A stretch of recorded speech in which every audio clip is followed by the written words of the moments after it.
February 25th, 1956. Moscow. The Great Hall of the Kremlin.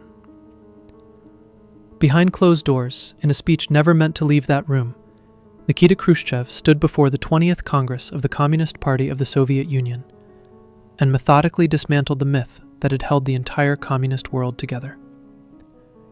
He called Stalin a murderer, a paranoid tyrant, a man who had betrayed the revolution.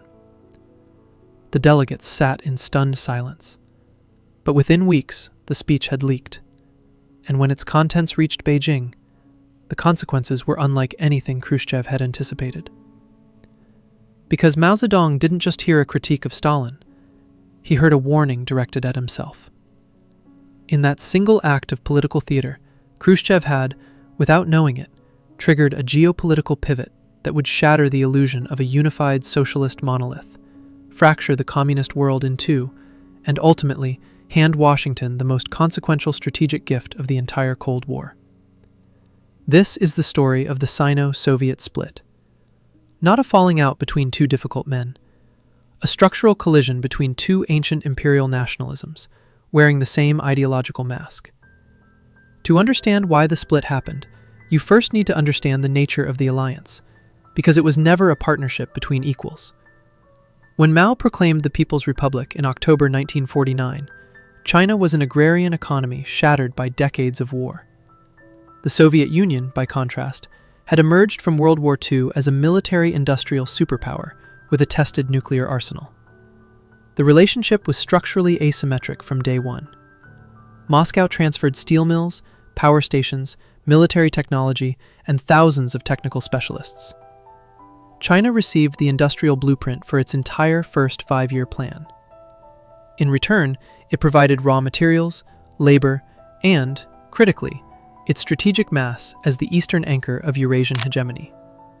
On paper, it looked like fraternal solidarity. In practice, it looked a great deal like dependency. And Mao knew it. Which is why, from the very beginning, he was determined to escape it.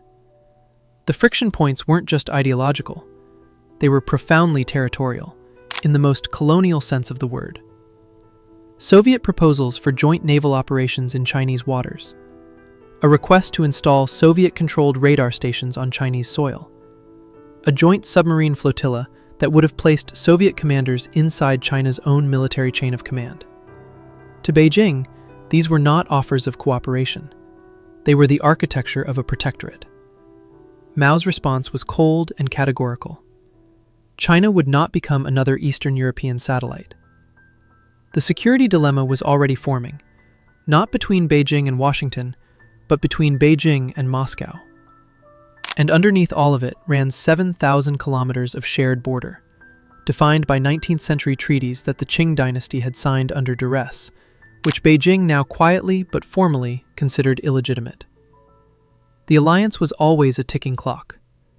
Khrushchev's secret speech simply started the countdown. By 1959, the ideological fracture had become a strategic rupture. Moscow withdrew its nuclear scientists from China. Not a gesture, a message. The Soviet Union would not help the People's Republic build a bomb, because a nuclear-armed China was not an asset to Soviet strategy.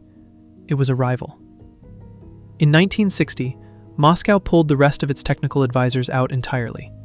Thousands of specialists, their blueprints, and in some cases, the physical plans mid-construction. The Chinese would later call this betrayal. The Soviets called it a response to Chinese provocations. The truth, from a realpolitik standpoint, was simpler.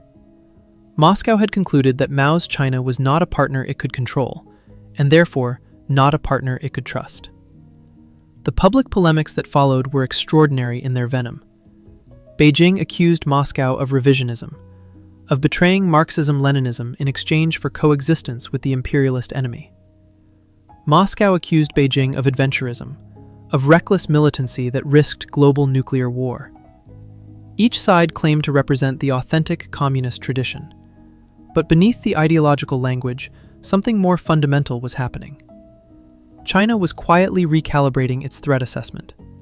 From 1965 onward, the Chinese leadership began treating the Soviet Union, not the United States, as its primary adversary.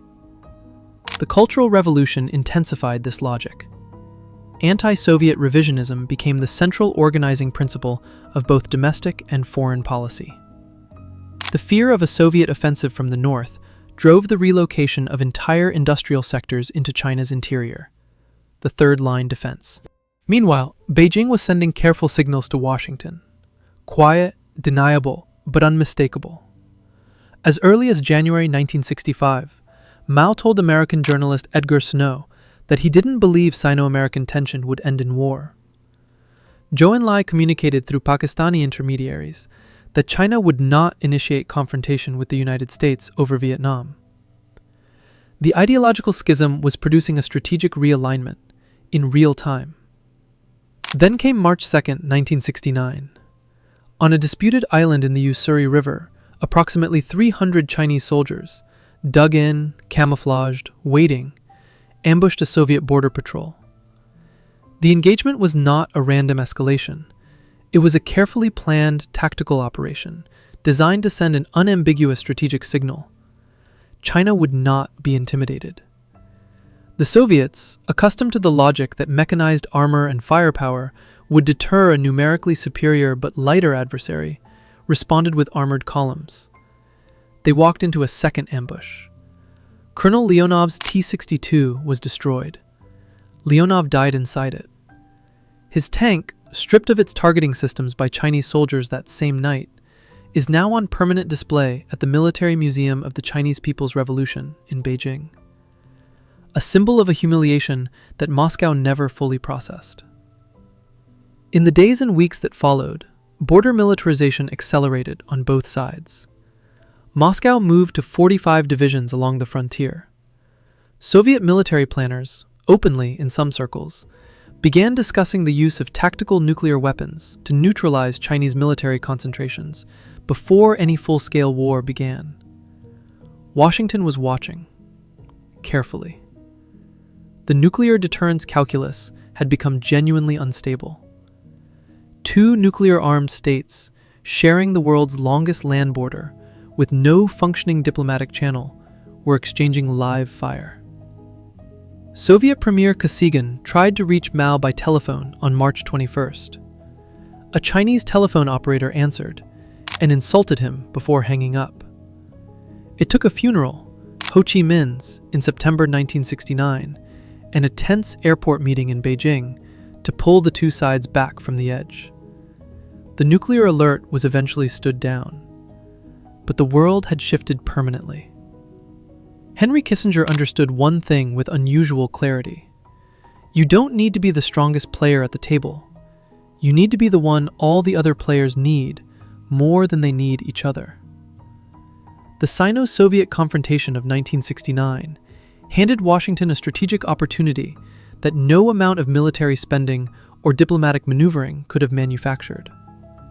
The socialist monolith, the great nightmare of American Cold War planners, had destroyed itself from within. Nixon's opening to China in 1972 is often remembered as a diplomatic achievement. It was that, but framed through the lens of triangular diplomacy, it was something more precise, a surgical intervention in the security dilemma between Beijing and Moscow, designed to make each of them more dependent on Washington than on each other. Beijing needed the American relationship as insurance against Soviet military pressure. The Soviet invasion of Czechoslovakia in 1968 had made the Brezhnev Doctrine, Moscow's claimed right to intervene in any socialist state that deviated from Soviet orthodoxy, feel existentially relevant to Mao. Rapprochement with Washington was not ideological compromise. It was deterrence by other means. Moscow's response was exactly what Kissinger had calculated. The Soviet Union was now forced to garrison its eastern frontier on a permanent war footing, a strategic commitment that tied down resources, strained logistics, and bled the Soviet defense budget, at precisely the moment when détente with the West was also demanding diplomatic and economic concessions. The USSR, which had entered the 1950s as the unchallenged hegemon of the communist world, now faced adversaries on both flanks. It had lost its largest ally. It had gifted that ally to its principal opponent. And it had done so through a sequence of diplomatic miscalculations. The secret speech, the nuclear withdrawal, the arrogance of the advisor program, that had converted a structural partner into a permanent security threat. That is not bad luck. That is a catastrophic failure of strategic imagination.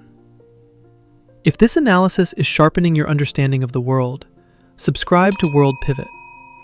This channel exists to decode the geopolitics that shapes our world before the headlines catch up. The link is right below. The Sino-Soviet Split ultimately proved something that every imperial strategist throughout history has eventually learned, often at great cost. Geography and national interest always outlive ideology. The conflict between Russia and China was not manufactured by Khrushchev's speech, or by the ideological dispute over de-Stalinization, or even by the nuclear withdrawal of 1959.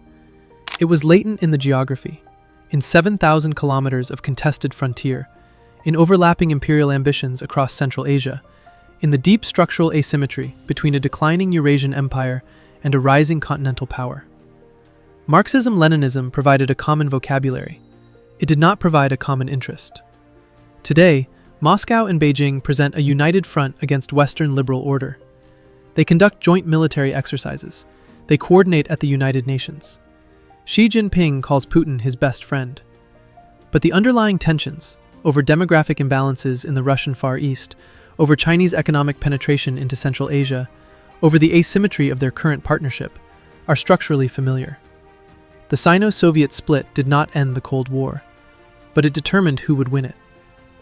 By fracturing the Eurasian hegemony that Washington feared most, by forcing the Soviet Union into a two-front strategic posture it could not sustain, and by driving Beijing into the arms of its ideological adversary, the split exposed the fundamental contradiction at the heart of the communist project.